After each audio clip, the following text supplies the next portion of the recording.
What's going on, guys? In today's video, I'm going to be explaining some very common mistakes that people make whenever they're trying to do sales over the phone for window cleaning. So if you guys don't know who I am, my name is JB. Pretty much what I've done is I've not generated, but I've booked so far 17K in jobs for my own window cleaning company. The reason why I say booked is because some of them still haven't been cleaned, so I can't really generate them. But with that being said, let's get straight into it. So the first thing that people really make mistakes about is, honestly, this is the biggest thing, which is texting the people rather than phoning them up. The reason why this is such a big mistake is because you're literally losing out on probably $200, $300, $400 worth of opportunity if you're texting these guys. Now, what do I mean? Specifically, the thing is, like most people, they're texting them, and just because, for example, you're texting your client, they have an opportunity to run away now. If you tell them it's $200, they're gonna be like, oh bro, $200, it's a lot of money, you know? And then they'll just ghost you, because it's much easier to ghost you than to actually tell you, no, I don't want to do it, right? So that's the reason why it's so important that you don't actually do that, because you don't want to give them an opportunity to run away. And the reason why this actually is, the reason behind why this actually happens sometimes when they ghost you, is because you're depriving them of all of their curiosity that they actually need in order to buy. So what you need to do instead is, as soon as someone, for example, contacts you, they come through an ad, anything, you call them up, you get on the phone with them, you tell the price over the phone on the call. You don't text them, okay? You tell them the price on the call. Because the thing is, people are gonna be way more influenced when they're actually talking to you as a human being. There's a lot more emotional side that is involved in that kind of thing.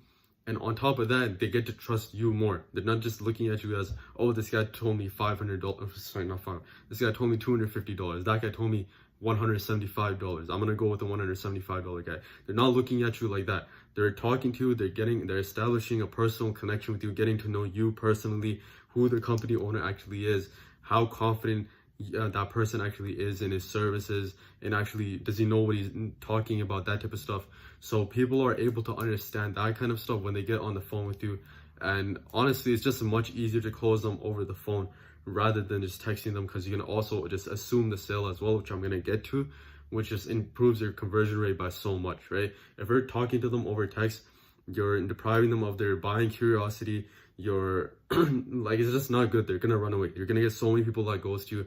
Stop doing it, right? Second thing is, by the way, before I get to the second thing as well, with this type of stuff, I feel like I have enough credibility. I only just talk about stuff which I don't actually have credibility on. I don't actually have that much experience in. But me personally, I've probably booked around 17K in jobs on the phone specifically, just these past 2.5 months, right? So I feel like I do have enough credibility to actually talk about this, which is why I'm making this video. Second thing is, which I was talking about right before, is not assuming the sale. So the main thing that you guys need to be doing every single time whenever you mention the price is assuming the sale. And most people don't actually do this. What most people do is they just tell the price, and the guy's like, oh, I need to talk to my wife, I need to talk to my dog, I need to talk to my kid who is like 1 year old or something like that. And then they get off the phone and they ghost you. They never reply back to you or call you back.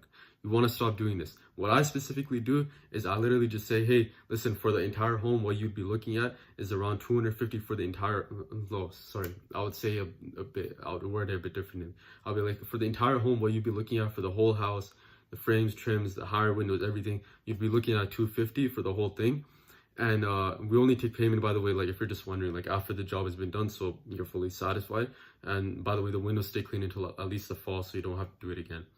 With that being said, we do have availability actually on this Thursday at around 5 p.m. If you want to do it, then you just got to give me the green light. So you're literally just assuming the sale at that point.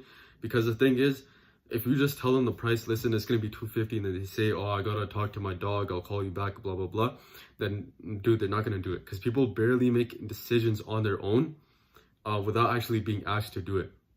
So the fact that you're assuming to do it, you're putting them in that position where they're kind of getting forced to make a decision. Of course, you don't want to force them, you don't want to pressure them, whatever, but you're pretty much just asking them, listen, is this cool with you? And because the thing is that if you don't ask them that, they're not gonna do it, because people barely act off of their own they barely act off of what they don't like to take action themselves, pretty much, right? It's just how people have been conditioned, especially with like Matrix and everything, right? So with that being said, like, you gotta be assuming the sale. That's the main point I was trying to get to. The third thing, bro, is now reserving dates for people who actually are hesitant to buy. So there's been so many people, I was struggling with this as well, probably like how you are as well. There's so many people, they would be saying, listen, oh man, I want to do this, but I got to talk to my husband, I got to get his permission, blah, blah, blah. Or they would be like, oh, I don't know if the date is going to work out, blah, blah, blah. Like, but you can tell that they want to buy it, but it's just they're on the fence for some reason. Maybe it's some kind of external factor that they don't have any kind of control over. For these people, I would always just tell them, listen, get back to me, blah, blah, blah. You seem like you're genuine, whatever, right? And then they would ghost you again. And most of the time, they probably wouldn't get it back. With that being said, what I started actually doing, and I haven't really been trying this for too long, to be honest, but I've tried this 5 times so far. And for 4 of these times, it's worked. And actually, for all 5 of those times, these guys got back to me. And even the person who said no, at least they got back to me and let me know what's up. So what I'm specifically doing now, if they're on the fence, I say, listen, you know, that's all cool. You got to talk to your husband. What I can specifically do, not like really like book you in, but what I could do is I can just hold a spot, like reserve a spot specifically for you on around Thursday at 5 p.m. So it just doesn't get taken. I'm not like book you in, just like I'm just holding that spot. So is that fine with you? And then they'll say, yeah, sure, let's do it. And then I'll say as well, listen, if I don't get a response back by tomorrow, I'm removing that spot. And then because of that, they kind of obligated to actually reply back to you and to let you know an update, right? So that's the third thing, because the thing is, you want to get a response from these guys. And most of the time when I've tried this thing out, usually they say, yeah, I want to do it. So you want to do that as well. The fourth thing that I would say is, hang on, I have my notes over here, so I'm just looking at it. For the fourth thing that I would say is, of course, you want to be friendly with the client. You want to kind of ask them about their day and everything as well. This is kind of the fourth thing. You want to kind of, for example, if there's like some game going on, if you guys, you know, watch football or whatever, and there's some game going on inside of your city, then you can ask them while you're actually pulling up their address and quoting them, hey, listen, are you watching the game tonight, blah, blah, blah. And then, you know, because of that, you kind of build a human aspect of it, and people like that, right? And then because of that, they'll go with you over someone else. The fifth thing is, of course, like as I mentioned this before, but you have to actually give them the confidence to buy as well, right? So for me specifically, what I say is, listen, it's gonna be for the entire thing, for the whole windows, the higher windows, the frames, trims, and everything. I'm literally including everything because I want to get them to know that we're not just washing the windows. Like, that's not just what we're doing, right? I want to give them the full overview of what they're actually getting out of it. So I say, listen, for everything, the frames, trims, windows, higher windows, everything, you're gonna be looking at around $250, right? And then on top of that, what I say is, we actually don't take payment until after the job has been done, if you're just wondering, because we want to make sure you're satisfied. And then the windows stay clean until at least it falls, so you don't got to do it again. I say all of that because I want to make sure that they actually see the value in the service, right? If you're just telling them a price, they're going to go away. They're going to choose someone else because they're going to be solely just choosing you over price. If you say all of those extra things like, oh, we only take payment once the job has been finished, we only do this, blah, blah, blah. We clean, the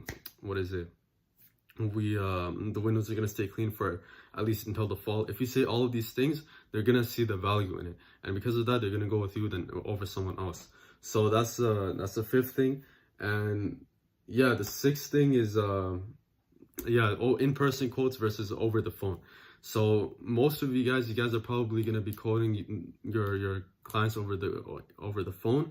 What you guys want to be doing, if you guys had the time and you're able to, what you guys want to be doing is quoting them in person, because of course there's a lot more of a human aspect of it. They can't really run away, even though, like as I said before, over text the chances of them running away is almost 100%. Over the phone they can still kind of run away because they can still say, oh, I gotta talk to my husband, blah blah blah, and then they'll never call you back, right? In person though, they don't really even got a chance. For example, even if they wanted to say, listen, I gotta check some other people out, I gotta check other companies, see what they offer, it's even harder for them to say that when you're in person. So the likelihood that you're going to close them is much higher.